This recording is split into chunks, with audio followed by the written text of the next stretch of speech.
नमस्कार, मी अजय जगोड. स्वागत आहे तुमचं अलिबाग मूळ मतदारसंघातील बातमी विशेष कार्यक्रमामध्ये. मित्रांनो, तुम्ही विषयाचा टायटल वाचत असेल की एजी मीडियाचे मुख्य संपादक म्हणजे स्वतः मी आतिश गायकवाड यांच्या विनंतीवरून शकाप नेत्या चित्रलेखा पाटील यांनी एमएसएबीचे एक्झिक्युटिव्ह इंजिनियर यांना रामराज आणि फणसापूर परिसरातील विद्युत पुरवठा सुरळीत करण्याबाबत एक पत्र दिलेलं आहे. तुम्ही ही पोस्ट वाचू शकता किंवा बघू शकता. मी 1-2 दिवसापूर्वी ही पोस्ट केलेली आहे आणि चित्रलेखा पाटील यांना विनंती केलेली आहे की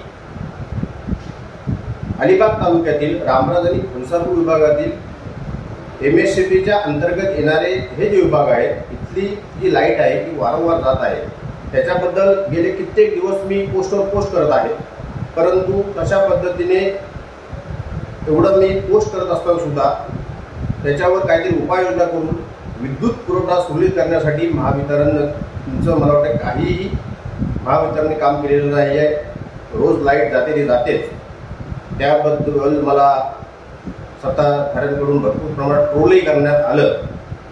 त्यांचं असं म्हणणं आहे की मी वारंवार सत्तेतील लोकप्रतिनिधी यांना टार्गेट करतोय, त्यांनाच प्रश्न विचारतोय.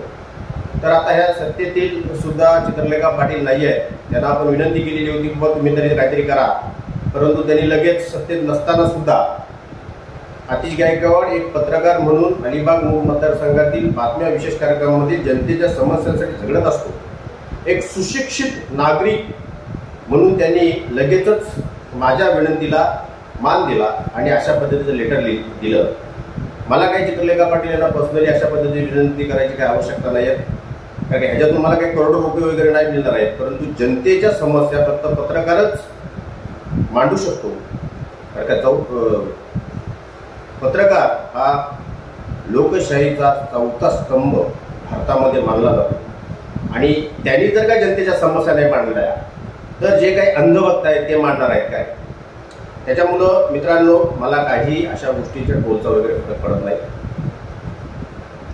मित्रांनो, पहिल्यांदा चित्रलेखा पाटील यांनी त्यांच्या निवेदनामध्ये एमएससीबीच्या अधिकाऱ्यांना काय लिहिलेलं आहे ते तुम्हाला वाचून दाखवतो तुमच्या स्क्रीनवर.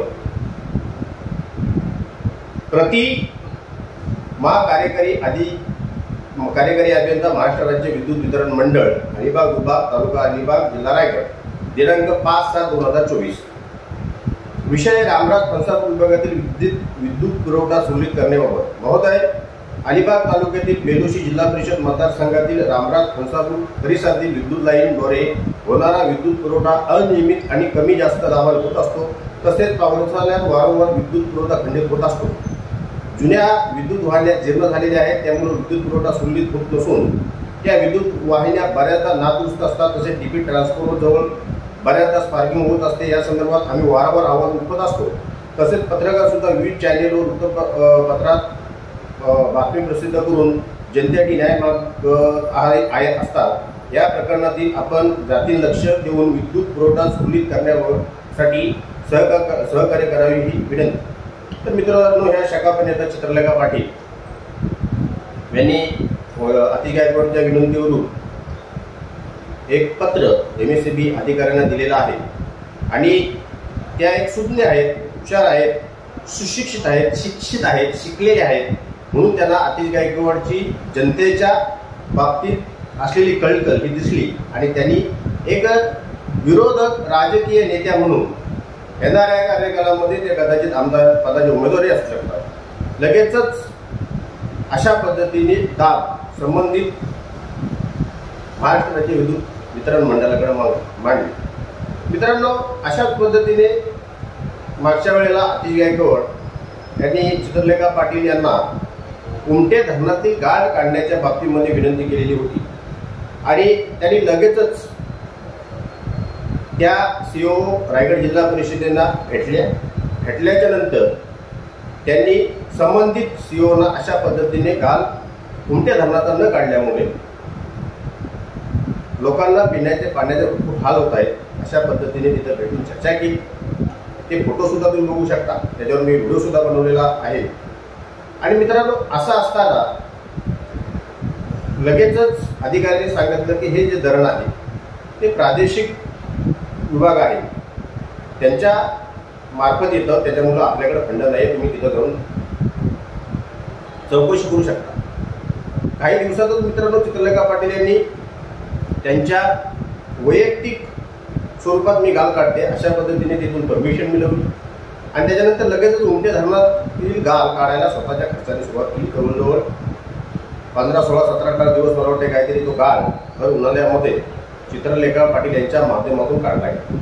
मित्रांनो, खऱ्या अर्थाने ही कामे कोणाची असतात तर तुम्हाला चांगल्या पद्धतीने माहिती आहे की सत्तेतील जे आपण आमदार खासदार निवडून देतो त्यांच्या माध्यमातून अशा पद्धतीने जनतेची कामं व्हायला पाहिजे म्हणून विधिमंडळ असते आणि विधिमंडळ म्हणजे विधानसभा विधान परिषद असते आणि त्या बाबतीत आपण विधानसभेमध्ये अशा पद्धतीचा आपल्या मतदारसंघातील जनतेच्या समस्या ह्या संबंधित विधानसभा अध्यक्षांच्या समोर ठेवतो आणि त्याच्यावर न्याय मागण्याचा प्रयत्न करत असतो.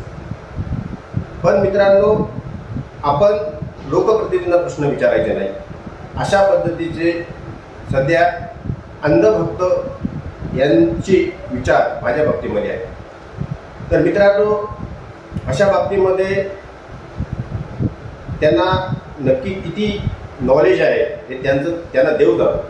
परंतु एक विरोधक जो सुशिक्षित आहे त्याला आम्ही विनंती करतो पत्रकारांना, त्याने तो लगेच जनतेच्या समस्यांसाठी प्रयत्न करतो. खऱ्या अर्थाने तो त्या विधानसभेमध्ये किंवा विधान परिषदेमध्ये जाऊन आवाज करू शकत नाही. पण असा एक जागृत विरोधक हा अलिबाग मतदारसंघामध्ये असणं गरजेचं आहे आणि त्या बाबतीमध्ये चित्रलेखा पाटील या स्वतः आहेत. येणाऱ्या कार्यकालामध्ये जर त्या विधानसभेला उभ्या राहिल्या तर निश्चितच त्याच्या बाबतीत जनता त्यांच्याबद्दल काय विचार करते हे पाहणं महत्त्वाचं ठरेल. आज त्यांचं सामाजिक कार्य जर आपण पाहिलं तर कोरोना काळामध्ये त्यांनी एवढ्या प्रमाणामध्ये लोकांना आवश्यक अशी मदत केली की त्यांना स्वतः कोरोना झाला आणि बाकीचे माहिती आहे कुठं होते तुम्हाला सांगायची गरज नाही आहे. त्याच्यानंतर निसर्ग चक्रीवादळामध्ये कोणीही कुठलाही लोकप्रतिनिधी अलिबाग मतदारसंघातील कुठेही फिरकला नाही. चित्रलेखा पाटील यांनी वैयक्तिक स्वरूपात कितीतरी लोकांना आर्थिक बोला किंवा कडधान्य वगैरे किंवा धान्य बोला जीवनक वस्तूची मदत केली. अलिबाग मतदारसंघातील सावित्रीच्या लेखी चालल्या पुढे या योजनेअंतर्गत जवळजवळ 20,000 पेक्षा अधिक मुलींना सायकली वाटप केले. आज ही चष्मा मी घातलेली आहे. ही चष्मा माझे परम मित्र महेश मोहिते यांच्या माध्यमातून त्यांनी मला दिली. मला सुद्धा चष्मा घ्यायला पैसे नव्हते कारण एवढे महागाची चष्मा 4-5 हजार रुपये आपण कुठं खर्च करणार. आणि त्याच्यानंतर ही गोष्ट माझ्यासाठी फार महत्त्वाची होती. लगेच चित्रलेखा पाटील यांनी त्यांची दुसरी स्कीम चालू केली की मोफत चष्मे वाटप आणि कितीतरी लोकांना अलिबाग मतदारसंघातील लोकांना मोफत चष्मे वाटप त्यांनी केले. मित्रांनो, अशा पद्धतीने सत्तेमध्ये नसताना सुद्धा जनहिताची आणि जनसामान्याची कामं करण्याची जर कोण पुढाकार घेत असेल तर सन्माननीय चित्रलेखा पाटील हे आहेत. आज तुम्ही बघितलं तर हळदी कुंकू हा समारंभ ज्यावेळी आयोजित करतात त्यावेळेला कितीतरी प्रमाणामध्ये स्त्रिया त्यांच्या हळदी कुंकू समारंभाला उपस्थित राहतात. मी स्वतः माझ्या व्हिडिओ चॅनलच्या माध्यमातून लाईव्ह कार्यक्रम त्यांचा हळदी कुंकूचा दाखवलेला आहे. एक लोकप्रिय विरोधक म्हणून अलिबाग मतदारसंघामध्ये जर कोण एक नंबरचा असेल तर फक्त चित्रलेखा पाटील आहेत. कारण की सत्तेतील लोकप्रतिनिधी पण जेवढे मतदारसंघामध्ये मदत करत नसतील फिरत नसतील तेवढं फिरण्याचं काम चित्रलेखा पाटील ह्या वारंवार करत असतात. तर मित्रांनो, अशा पद्धतीने चित्रलेखा पाटील यांनी एक माझ्या विनंतीला मान देऊन जनसामान्यांच्या समस्यांना आवाज उठवण्यासाठी प्रयत्न केला. त्याच्याबद्दल मी त्यांचे एजी मीडियाचा मुख्य संपादक म्हणून आभार मानतो. आणि अशाच पद्धतीने अलिबाग मतदारसंघातील जनतेच्या समस्या सोडवण्यासाठी आपण पुढाकार घ्यावा. असे कितीतरी प्रश्न जे अजूनपर्यंत प्रलंबित आहेत. तुम्ही अलिबाग रोड रस्त्याबद्दल पण आवाज उठवाल अशी मला तुम्हाला विनंती करायची आहे. कारण की अलिबाग रोड रस्त्याचं काम गेले 5 वर्ष ज्यांनी आश्वासन करून दिलेली होती त्यांनी तर त्याला पूर्ण करता आला नाहीच. परंतु जे काही खड्डे वगैरे पडलेले आहेत उसर ते खानाव या साईडमध्ये ज्यावेळेला उन्हाळ्यामध्ये गेल कंपनीने माती टाकलेली होती त्यांचे मोठमोठ्या वेसल येण्यासाठी त्या मातीचा आता पावसाळ्यामध्ये चिखल होऊन तो चिखल रस्त्यावर येतो आणि त्याच्यामुळे रस्ता चिकट होतो, त्याच्यामुळे 2 व्हीलर 4 व्हीलर यांचा टायर सरकून तिथे अपघात होऊ शकतो। ज्या पद्धतीने साळाव येथे मला वाटतं एक अपघात झाला, तुम्हाला माहितीच असेल, त्याच्यामुळे त्या बाबतीत त्याचे आवाज उठवावा। तसेच ज्या काही अलिबाग रोहा रस्त्यावर ज्या काही मोऱ्या नवीन बांधलेल्या आहेत त्या मोऱ्यांवर मित्रांनो रस्ता खोदल्याच्या नंतर तिथे डांबर टाकून त्याचं PPM वगैरे करून त्याच्यावर नंतर कार्पेट टाकायला पाहिजे होतं, परंतु नुसता कार्पेट टाकल्यामुळे तो रस्ता आतमध्ये खचलेला आहे आणि तो वरून खाली असे खड्डे त्याच्यावर पडलेले आहेत आणि तिथे एक अपघात होऊ शकतो। कारण की अशा पद्धतीने बेकार काम सार्वजनिक विभागामार्फत अलिबाग रोड रस्त्याच्या बाबतीमध्ये होत आहे। त्या संबंधित सार्वजनिक अधिकाऱ्यांना जाऊन भेटून संबंधित ठेकेदारांनी अशा पद्धतीचं निष्कृष्ट दर्जाचं काम का केलेलं आहे, तो कधी रस्ता पूर्ण करणार, ह्याच्याबद्दल आवाज उठावं अशी मला त्यांना वैयक्तिक आणि जनतेची सुद्धा माध्यमातून विनंती असेल। तर मित्रांनो, एक छोटासा व्हिडिओ बनवला जेणेकरून कशा पद्धतीने अतिशय गायकवाड फक्त सत्ताधारी लोकांनाच लाईटच्या संदर्भात नाही तर विरोधकांना सुद्धा विनंती करत आहे मित्रांनो। आणि तुम्हाला चांगल्या पद्धतीने माहिती आहे की मी चित्रलेखा पाटील यांच्याबद्दल हे बोललो, परंतु चित्रलेखा पाटील जर चुकीचे असतात तर मला वाटते त्यांच्या विरोधातल्या तुम्ही चुकीच्या अशा कितीतरी व्हिडिओ अतिश गायकवाड अपलोड करत असतो। तुम्हाला चांगल्या पद्धतीने माहिती आहे, मी आताच्या YouTube क्षेत्रामध्ये आलेलो जवळजवळ 5 वर्ष झालेली आहे। त्याच्यामुळे मित्रांनो, जनतेच्या समस्येसाठी अशा पद्धतीने आवाज उठवायला पाहिजे, हे मी माझं कर्तव्य समजतो। ट्रोल होणे वगैरे या गोष्टी तर होतच राहतील। मित्रांनो, एक छोटासा व्हिडिओ बनवला, तुम्हाला हा व्हिडिओ आवडला असेल लाईक करा, शेअर करा, सबस्क्राईब करा। धन्यवाद।